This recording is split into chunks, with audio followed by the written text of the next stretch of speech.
Morning. Well, if you're watching from Britain, it's not morning, it's afternoon. But if you're here in the States, good morning. I am at the National Harbor, which is just right outside of Washington, D.C. It's a beautiful morning out here. I'm in the shadow of a building, so it's not quite as bright because it is hot here.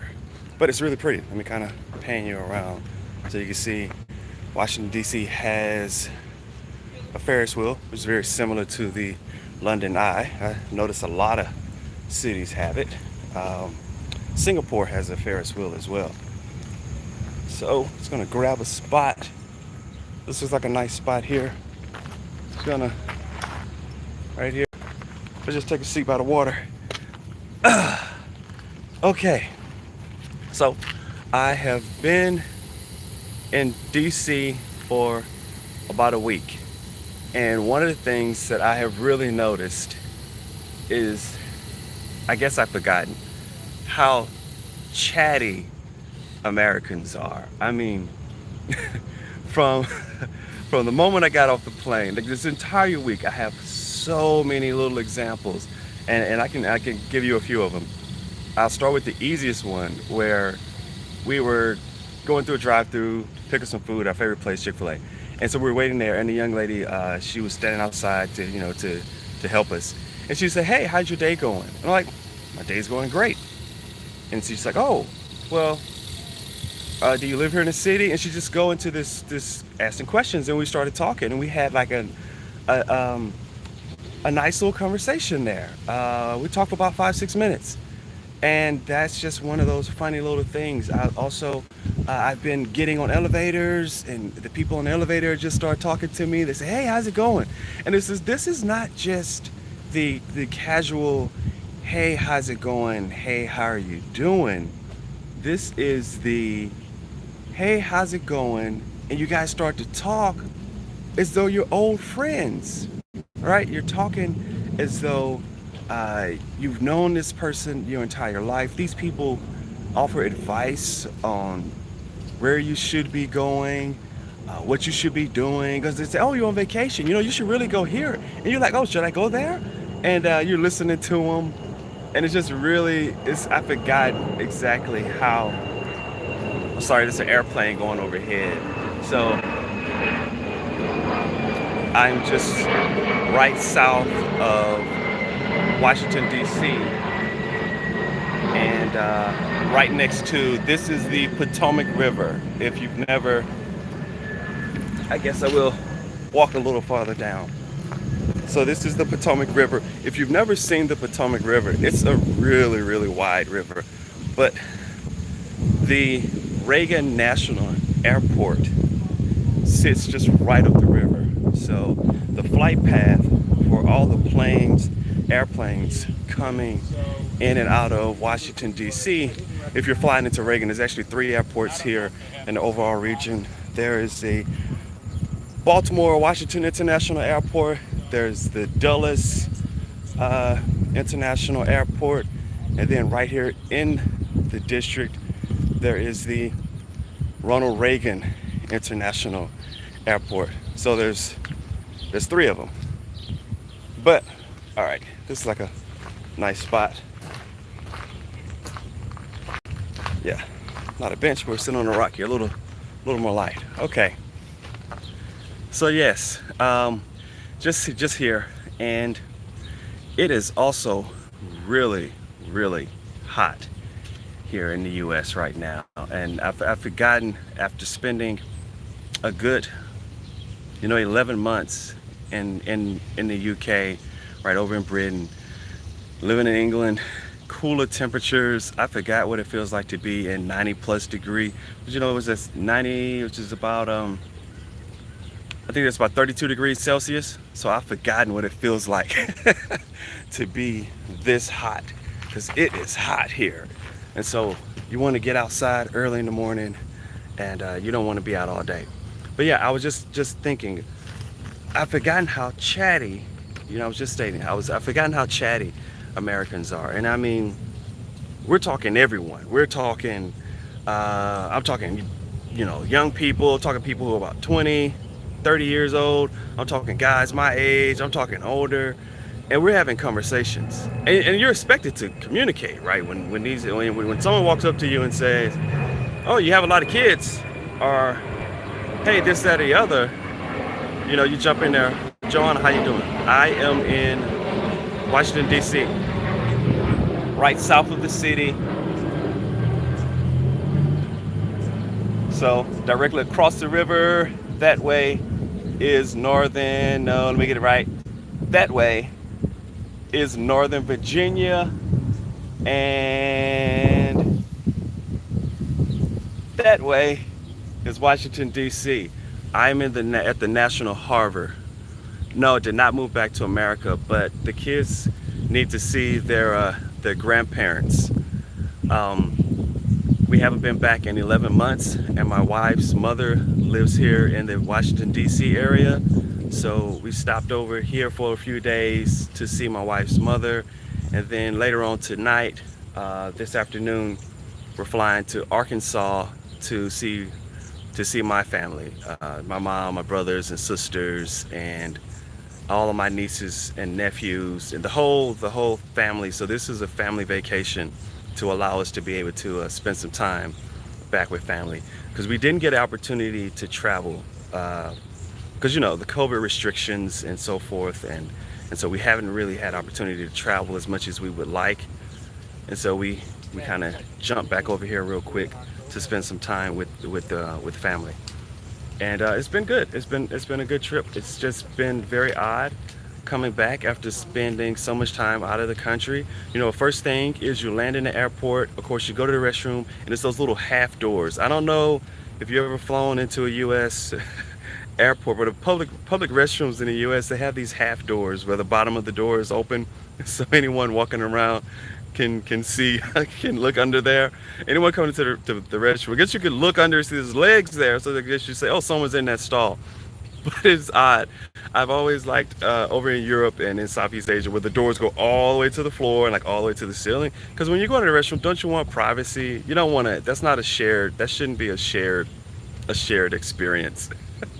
But you get in there with the half doors. Not only are the doors half, but they have gaps. There's like a gap in between the metal, right? All the way up and down the door. So anyone actually walking by can just kind of stand there and peer in. It doesn't happen. It could happen, but it doesn't happen. But anyways, that's the first thing I noticed when I landed back in the States. One is the half doors in the restrooms at the airport. And then those are at all public locations, not just at the airport. And then the next thing I noticed, of course, is, as I mentioned, how chatty people are. I have been having conversations with people that I don't know. And it's communal pooping. Yeah, that's what it is. That's not fun. That's not what you're looking for. But I guess it does happen. So that's kind of been my experience so far after being back, is chatty, just talkative. And I've really forgotten how talkative. Uh-oh. We have a couple with a photographer. Look like they're about to do, I guess they're gonna do some, couple photos. It is beautiful down here. If you look, you can spin you around so you can see. Again, this is the National Harbor, just right south of DC. It's a really pretty location. But I mean, if they're going to be doing that whole thing, let's move on.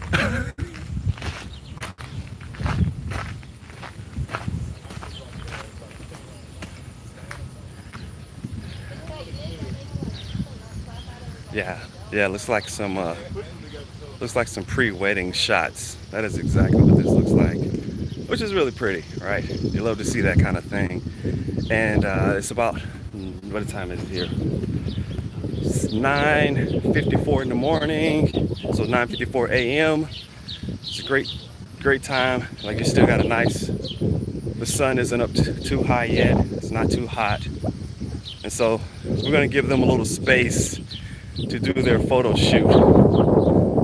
And so right now This is the Gaylord Convention Center, which is it was only built probably about 8 or 9 years ago. Maybe it's about 10 years old by now. But it's a really beautiful convention center. It's extremely large. They have a lot of course, a lot of conventions are held here. A couple notable ones that I'm aware of are Comic Con. If you're into that kind of thing, they have a lot of different Comic Cons. They had one of those just a couple days ago where you had a lot of people running around in the in like the anime costumes, doing the cosplay. So that was a couple days ago. Here's so you can see as well. I don't know if you can see it. I hope you can see that.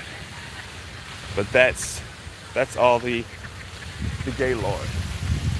And it's a hotel. It's a convention center, and it is a very large hotel. It's pretty expensive too. I've never stayed there, but I've gone there to a couple events, but I've never actually stayed there.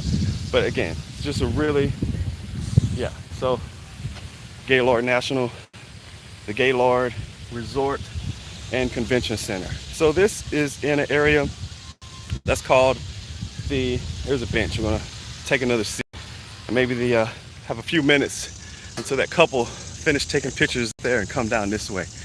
All right, so the Gaylord, this whole area that I'm at, I'm actually going to do a video on this, is called the National Harbor.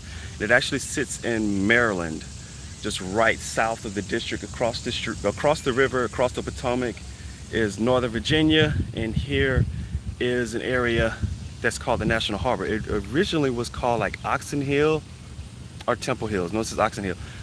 It's been gentrified, right? They came in, they bought the waterfront, and they really upscaled this whole little area. And the thing about it, it's really pretty.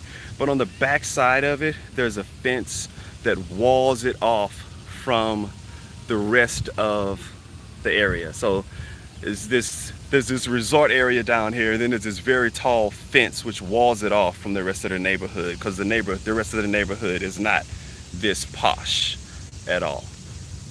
So I just wanted to jump on live for a few minutes and hello. Let me go back here and just talk to, I'm sorry if I can scroll, try to keep my fingers out of this. Oh, it's been raining in the UK. With the temperatures here, I wouldn't mind a little bit of rain. Ken, thank you very much. Does the size of the US seem alien now that you spend so much time in England? I would say yes, because we have been traveling all over the Washington DC area, and I guess you kind of forget how large even this area is. I mean, DC's nowhere near the largest US city, but it's a pretty big city. You know, we're traveling, you know, I wanted out yesterday, we were supposed to fly out yesterday, but our flight got rebooked, so we're leaving today, and I need to go pick up something from a computer store, and I said, oh, I'll drive over there, and the computer store was about 40 miles away, but that was still within the district. It's still within the Washington, you know, district area, and so it did feel like quite a distance to be driving, because I've gotten used to like much shorter commutes. I've gotten used to where I live is the city's like right there, the town's right there, and I don't have to drive for 40 minutes just to get to a computer store. So that is one thing that I have noticed. I'm sorry, let me go back through and see if there are any other questions. But if you guys have any quick questions for me, let me answer them.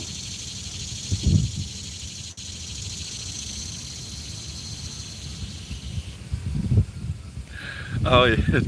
Madness how big the US is. The US is really huge. I've traveled to almost, I believe, all of the continental 48 states. I've traveled to all of them. I'm an avid driver. So from here to get to my parents' home, where my mom now lives in Arkansas, is 1,100 miles. And I typically, last year we made that drive 3 separate times. I typically make that drive over the last few years. I made that drive 2 to 3 times to 4 times every single year. It takes a day. Well, if you drive it straight through, it's a 21-hour drive.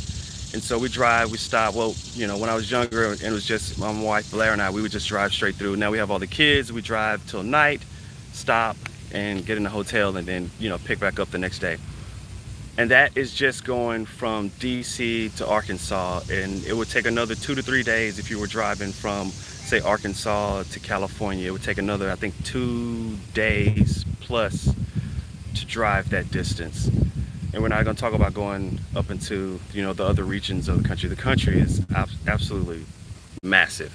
And so when you hear a lot of things, even when you hear YouTubers say, oh, it's like this in the US, I mean, I acknowledge that when I'm talking about the US, I'm predominantly talking about the East Coast and the South and Upper East Coast, and then maybe the West Coast. I'm not necessarily talking about like things like Montana, Wyoming, and all those central states that have entirely different cultures. That's one great thing about the US.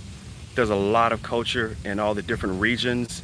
And next week when I go down to, actually today, when I fly down to Arkansas, that's what I want to actually take for some of you guys, show you some of the Southern culture, which is some weird things going on down there. I have friends who have some pretty crazy hobbies, and I want to kind of film some of those for you. Okay. Yes, the US. Oh, the sheep are fine. The sheep are taken care of. I have a friend Jim. Jim's watching the sheep, and he's watching he's watching the alpaca.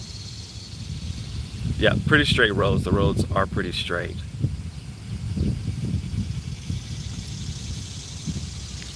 I am enjoying myself. It is good. The fuel prices here in the US are cheaper. And maybe there's just a perception, but I think they're cheaper. And because the US petrol is sold over here by the gallon and not by the liter. So it's really hard because in the US everything is done by the gallon.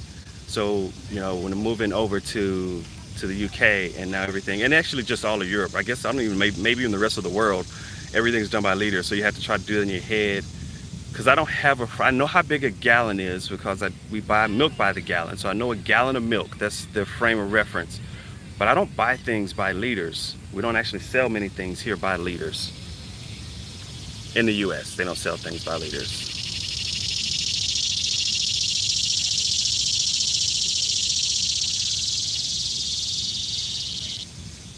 I don't know if I've ever driven Route 66. Ken, I don't think I've done that. However, I have come down Highway 101 in California, and that follows the California coastline. That is beautiful if you could ever come down Highway 101. And another thing I could recommend if you're ever traveling to the US, and it's kind of either way. Well, actually, if you go to San Francisco, there's a redwood forest right there. And if you have the time to drive up to Northern California, not Northern California as in San Francisco, but truly Northern California, and go to the National Redwood Forest, those trees are absolutely stunningly beautiful because they're just so big. You could drive a car. I've done it a couple of times, and you could drive the car through the trees. So what they did is they carved a hole, like a tunnel, through the tree, put a road, and the tree is still alive, still growing, and still, I don't know why would they. Now that I think about it, it's not the most eco-friendly thing to put a road through a tree, right? If a tree is that big. I didn't do it, it's there. You can drive a car through a tree and the tree's still alive. And those trees, if you've never seen a redwood forest, it is breathtaking and a little scary because you're thinking, well, where are the animals that are on par with the size of these trees? And luckily the largest thing out there is like banana slugs. So banana slugs are these big yellow slugs, really pretty. But Northern California, if you ever got the opportunity to go there, that is a really beautiful location. I won't get a chance to go there. I'm only going to be here in DC and then going down to Arkansas to see family, and then we're back over to the UK. So I'm sorry, I've kind of been all over the place, but this whole live was really just to talk about, did I have to quarantine entering the US? And if not, do you think it's headed in that direction? Okay, so you have to understand American politics. No, we did not have to quarantine. I wasn't going to get into this, but I guess I'll go ahead and go there. America is extremely confused when it comes to COVID. And what I mean by that is, no, there are not COVID restrictions as far as when you land here, you have to quarantine. No one's checking your temperature. No one's asking you to see if you've been vaccinated. We're going to get on a flight. And I asked my wife, I said, hey, do we need to test? Because before we flew over here, before we flew British Airways to get here, we had to do a test 3 days ahead of time. We had to do a PCR COVID test, the whole family, which was not fun for a 4-year-old and the other kids. A couple of them cried.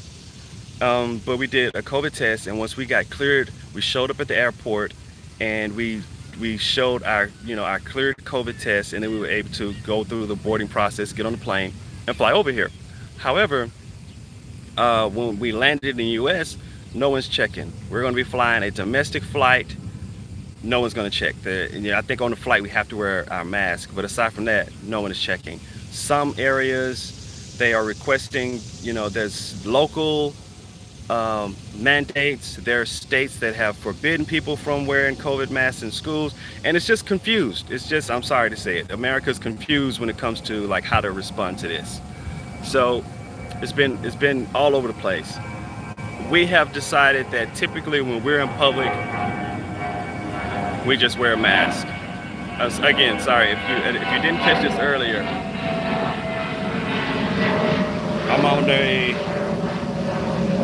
I'm not gonna be able to catch it, but Reagan International Airport is just 5 miles away up the river.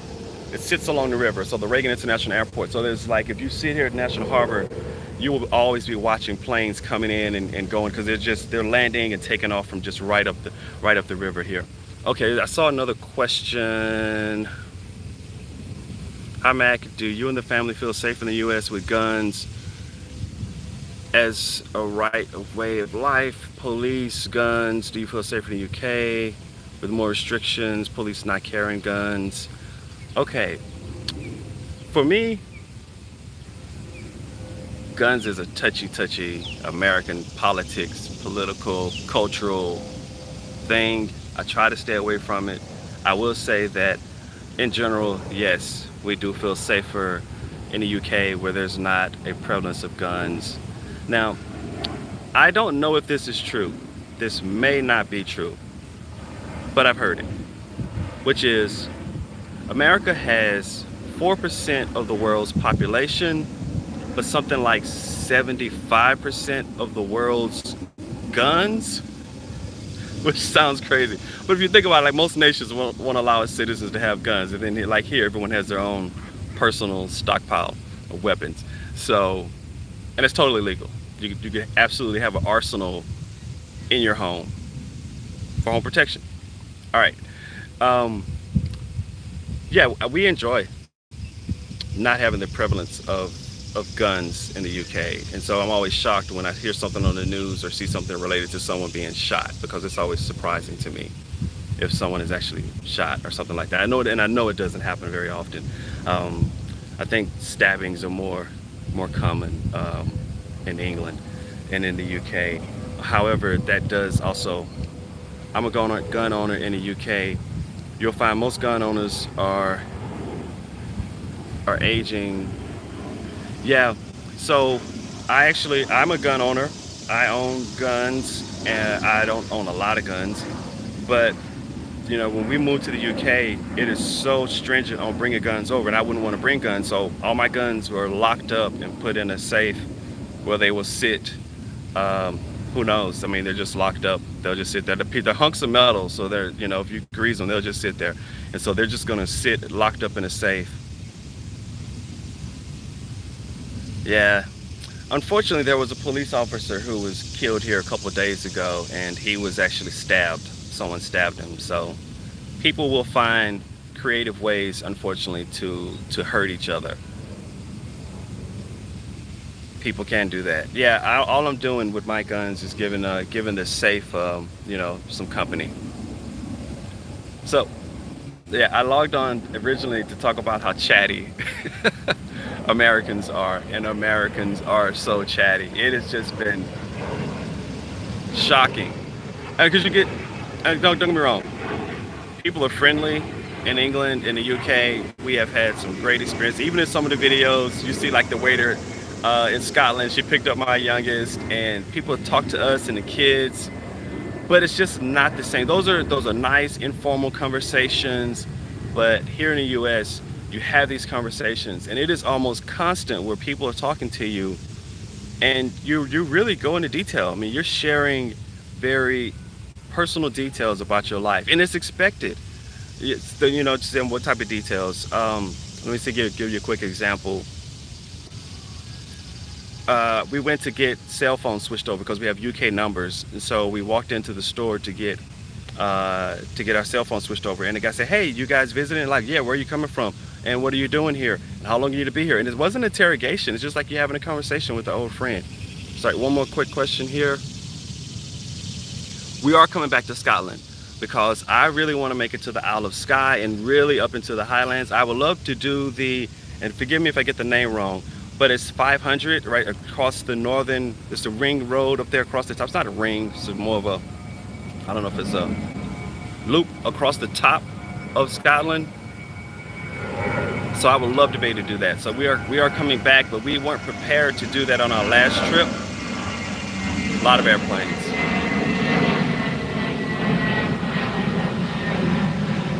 Okay, so this is starting to run a little long. I just want to show you again. This is the National Harbor. That is the Woodrow Wilson Bridge. If you ever get the opportunity to come visit Washington, D.C., National Harbor is a great place to stay because it's just right outside of the city, so you don't have to deal with all those, pick this up, you don't have to deal with a lot of those city elements, but it's convenient. It's right next to the city. It's convenient. Everything is new. There's tons of restaurants here. You have a Ferris wheel. There's a marina, and it's just a really nice location. So if you get opportunity and visit and spend some time. So we're here today. Tonight we're hopping on Arkansas. I'm going to be down there for a couple weeks. Arkansas, Louisiana, maybe head over to Texas. And so yeah, we're going to just be doing that. All right, guys, let me see if there's any other quick questions. Yes, NC 500. That's it. That's the name I was trying to think of. I want to do the NC 500. But North Coast 500, I really want to do that. But I wanted to, earlier I was trying to find an RV because I think it would be cool if I could, because I don't want to have to drive up there and try to do it quickly and make it back to Glasgow or make it back to Edinburgh. I want to be able to go and like really enjoy that. But I think I need to have an RV because I don't know if there's many places to stay up there. There may be some, but I think it'd be cool to throw the kids in an RV, all 6 of us, and just kind of hang out. And I think that'd be really great. So that's what we're looking forward to. And of course, I've seen beautiful photos and pictures of the Isle of Skye. I would love to be able to make it up to the Isle of Skye, and at some point, maybe even get a chance to cross over to Ireland and Northern Ireland. I think those would be really great as well. Okay, guys, the temperature's starting to heat up. I'm starting to sweat because, as I've said, I'm not used to this. I'm not used to this temperature anymore. Need a day or two to get around Skye, right? So I wanted to definitely take enough time to be able to do it right. Okay, so thank you everyone for jumping on, and this has been a quick view of the DC area. I'm sweating. I got to get back inside, and then we have to get packed up so we can be off to our next location here in the US. Everyone have a good morning, have a good day, have a good afternoon. I'll talk to you guys later. If I can figure out how to turn this off.